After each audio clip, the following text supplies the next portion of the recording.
Civil Service Exam Reviewer. Verbal ability. Paragraph organization. A. Consequently, many students develop stronger critical thinking and communication skills. B. Participating in group discussions encourages students to express and defend their ideas. C. Active learning strategies are becoming more popular in modern education. D.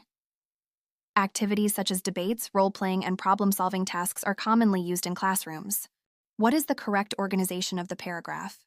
Pause if you need more time to figure out the answer. The correct answer is number 2, C, D, B, A. C is the general statement, D are examples of the strategy, B is the explanation of one key activity, A is the result, effect, consequently is the big clue. Below are the sentences arranged in the correct order to form a paragraph.